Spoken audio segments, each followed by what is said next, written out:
बचपन से ही मुझे बताया गया था लड़के गंदे होते हैं, लड़कों से सिर्फ काम भर की बातें करनी चाहिए, ज़्यादा लगाव ठीक नहीं है, और यह चीज़ हमेशा से मेरे दिमाग में भरी हुई थी। इसी साल मेरे कॉलेज का रिजल्ट आया था और मैंने अपना ग्रेजुएशन कंप्लीट किया था। मैं उत्तर प्रदेश के छोटे से ज़िले से हूँ जहाँ पर ग्रेजुएशन कंप्लीट होते होते लड़कियों की शादी कर दी जाती है, इसलिए मेरे पापा और मेरे भाई और मेरी माँ मेरे लिए रिश्ते देख रहे थे। अलग अलग साइट पर, अलग अलग फेसबुक ग्रुप पर मेरे लिए लड़के देखे जाते थे। एक दिन मेरे भाई की नज़र फेसबुक ग्रुप के एक लड़के पर पड़ी जिनका नाम प्रदीप था। प्रदीप दिखने में काफ़ी ज़्यादा सुंदर थे, पढ़े लिखे थे और अच्छा व्यवसाय करते थे। मेरे भाई को लड़का काफ़ी अच्छा लगा तो उन्होंने शादी की बात चलाई। प्रदीप की दीदी ने हमें बताया कि शादी में हमें किसी तरीके का दहेज नहीं चाहिए, हमें तो बस एक चीज़ चाहिए और वह है लड़की अच्छी हो। प्रदीप अपने घर में अकेले थे, एक बहन थी, उनके अलावा घर में सिर्फ माँ और उनके पिताजी थे। मेरे भाई को ये रिश्ता काफ़ी ज़्यादा अच्छा लग रहा था। वह अकेले थे इसलिए नहीं, बल्कि इसलिए कि उन्हें दहेज नहीं चाहिए था, क्योंकि हमारी स्थिति ऐसी नहीं थी कि हम दहेज देकर बड़े घर में शादी कर सके, और ऐसे में किसी ऐसे घर से रिश्ता जोड़ना जो बड़ा हो और आपसे दहेज भी न ले रहा हो, सपना के सच होने जैसा है।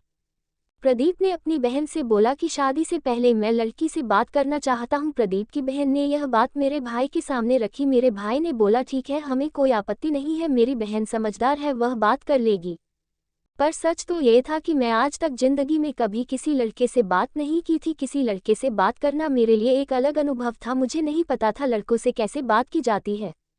मेरे भाई ने प्रदीप से बात की और उन्हें बोला मेरी बहन की इंस्टाग्राम आईडी आप ले लीजिए और वहां पर उस नंबर मांग लीजिए, अगर वह कंफर्टेबल होगी तो आपको नंबर दे देगी। जिसे सुनने के बाद प्रदीप थोड़ा सा गुस्सा है और नाराजगी दिखाते हुए उन्होंने बोला कि यहाँ पर आपकी बहन की शादी की बात हो रही है, तो अगर आपको सही लगे तो ही आप बात करवाए। ये कोई तरीका नहीं होता कि मैं किसी लड़की को मैसेज करके उससे उसका नंबर मांगू। भैया ने मुझे ये सारी बात बताई और मैंने हामी भर दी कि ठीक है, आप मेरा नंबर दे दीजिए। भैया ने ऐसा ही किया, उन्होंने प्रदीप को मेरा नंबर दे दिया। अगले दिन प्रदीप का फ़ोन मेरे पास आता है और वह कुछ बोलते हैं, लेकिन मैं किसी भी चीज़ का जवाब नहीं दे पाती, क्योंकि यह मेरे लिए बिल्कुल नया अनुभव था कि किसी लड़के से कैसे बात करनी है, वह कैसे प्रश्न पूछ रहा है, उसके जवाब कैसे देना है। मेरे लिए काफ़ी कठिन कार्य था, क्योंकि बचपन से मुझे ये सिखाया गया था कि लड़के गंदे होते हैं, उन्हें सिर्फ और सिर्फ ज़रूरत के समय पर याद करना चाहिए। खैर, हमारी बात शुरू होती है। प्रदीप की उम्र मुझे 7 साल बड़े थे। उन्होंने मुझसे पहली बात यही चीज़ पूछ, पढ़ाई तो पूरी हो गई है, आगे क्या करना है। मेरे पास कोई जवाब नहीं था। मैं उनसे बात करती, पहले दिन तो मुझे अच्छा नहीं लगा, लेकिन धीरे धीरे मुझे अच्छा लगने लगा। अब वह समय आता है जब मेरे घर वाले प्रदीप के घर पर उन्हें और उनके परिवार से मिलने जाने वाले थे। अब प्रदीप भी मुझे बात करने के तरीके से काफ़ी ज़्यादा अच्छे लगने लगे थे। मेरा जो कहना था कि लड़के अच्छे नहीं होते, वह धीरे धीरे खत्म होने लगा था। प्रदीप से बात करके मुझे समझ में आया कि एक ऐसे इंसान है जिन्हें खाने से लेकर के सिनेमा तक की हर नॉलेज है, व्यापार करने से लेकर नौकरी करने तक की हर फील्ड की नॉलेज उनके पास भर भर के है। यही नहीं, बड़ों की रिस्पेक्ट कैसे करनी है, लड़की से बात कैसे करनी है, ये सारी बातें जैसे मानो उन्होंने कहीं पर सीखी हो। फिर वह दिन आ जाता है जिस दिन मेरे घर वाले प्रदीप के घर जाते हैं उनको देखने के लिए। घर पर जाने के बाद मेरे भाई प्रदीप से बात करते हैं, मेरे पापा प्रदीप को देखते हैं। घर काफ़ी अच्छा था, घर में किसी भी चीज़ की कोई कमी नहीं थी और परिवार भी काफ़ी सुलझा और सच्चा था। वहाँ से घर आते ही मेरे पापा मुझे मिलते हैं और काफ़ी खुश रहते हैं, और उन्होंने मुझे बस एक बात बोली, फ़ोटो तो कुछ नहीं है, लड़के को सामने से देखो, बड़े बड़े हीरो फेल है उसके आगे। जिसे सुनने के बाद मैं काफ़ी शर्मा गई। कुछ देर बाद मेरे भैया आते हैं और वह मुझसे बोलते हैं जानती हो जानवी, प्रदीप जी से मेरी क्या बात हुई। मैंने बोला हाँ भैया बताए क्या बात हुई। वह तुरंत बोलते हैं कि वह इतने अच्छे इंसान है कि वह कहते हैं कि अभी तो तुम्हारे बहन की जस्ट पढ़ाई कंप्लीट हुई है, इतनी जल्दी शादी क्यों कर रहे हो। जिसे सुनकर मुझे काफ़ी अच्छा लगा था। इसके बाद भैया ने बताया कि वो बोल रहे थे अगर तुम्हारी बहन की उम्र की मेरी बहन होती तो मेरी पहली प्रायोरिटी उसकी पढ़ाई करना होता, ना कि उसकी शादी के लिए लड़का ढूंढना। नहीं, भैया खुशी खुशी मुझे ये चीज़ बता रहे थे और मुझे भी अच्छा लग रहा था। तभी दूसरे दिन प्रदीप के घर से फ़ोन आता है और प्रदीप की बहन मेरे भाई से बोलते हैं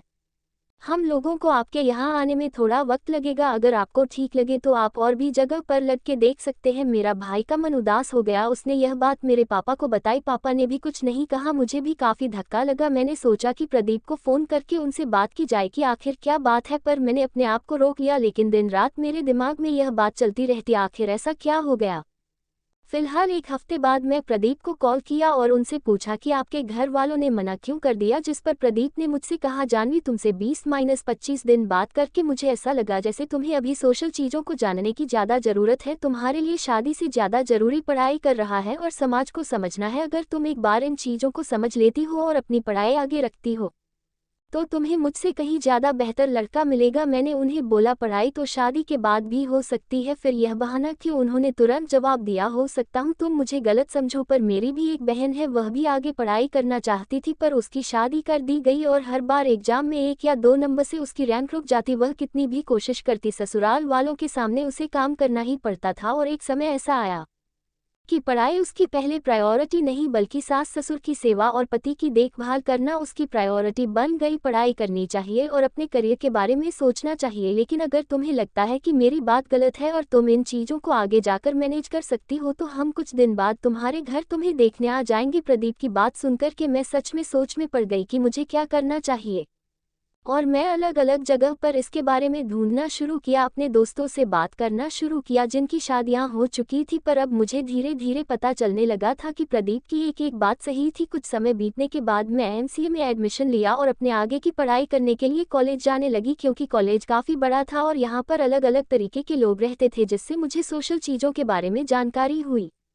लोगों से कैसे मिलना है, कैसे बात करना है, कैसे किसी के बारे में जाना जा सकता है, ये सारी बातें मुझे कॉलेज जाने के बाद पता चले। मुझे ये पता चला कि यहाँ पर लोग अपने काम निकलवाने के लिए आपके सामने अच्छा बन सकते हैं। धीरे धीरे मेरा एमसीए कंप्लीट हो गया और मेरी प्लेसमेंट एक अच्छी कंपनी में हो गई। इन सभी चीज़ों को होने में 3 साल का समय लगा, लेकिन आज मैं अपने पैर पर खड़ी हूँ। प्रदीप से मेरी बात हुई 4 साल से ज़्यादा का समय बीत चुका है। वह कहाँ है, क्या करते हैं, मुझे इसकी कोई भी जानकारी नहीं, पर बोलते हैं ना आपकी ज़िंदगी में कभी ना कभी कोई ऐसा है जो आपकी ज़िंदगी को बदल कर रख देता है। मेरी ज़िंदगी में वह इंसान प्रदीप थे जिनकी सूझबूझ और अच्छी नॉलेज की वजह से मेरे परिवार वालों ने मेरी आगे की पढ़ाई कराई और उनकी बातें मेरे दिमाग में घूमती थी, जिसकी वजह से मैंने पढ़ाई में अच्छा परफॉर्मेंस दिया और मेरी नौकरी एक अच्छी संस्था में लगी। आज शादी के लिए हर दूसरे दिन नए रिश्ते आते हैं, लेकिन प्रदीप से हुई वह 15 दिन की बात आज भी मेरे दिलो दिमाग में ताज़ा है। प्रदीप एक ऐसे शख्स थे जिन्होंने मेरी जिंदगी बदल कर रख दी। एक लड़की जिसकी शादी हो जाती और वह घर की जिम्मेदारियां में व्यस्त रहती से उन्होंने मुझे एक इंडिपेंडेंस, पैसे कमाने वाली और सोशल चीज़ों को समझने वाली लड़की में बदल के रख दिया। यदि आज प्रदीप मुझे मिलते हैं तो मैं उन्हें गले लगाकर शुक्रिया अदा करना चाहूँगी, पर वह कहाँ है, क्या कर रहे हैं, किसके साथ है, मुझे इसकी कोई जानकारी नहीं है। कभी कभी मुझे लगता है कि भगवान ने प्रदीप को मेरी ज़िंदगी में सिर्फ इसी मकसद के लिए भेजा था। वह मकसद पूरा हो गया और वह फरिश्ता भी हमसे दूर चला गया। हमारी कहानी इस पेज के माध्यम से मैंने ये स्टोरी हिंदी कहानी शादी से ज़्यादा ज़रूरी पढ़ाई है, बेस्ट स्टोरी इन हिंदी, आप लोगों तक शेयर की है। आप लोगों को ये कैसी लगी मुझे ज़रूर बताएं।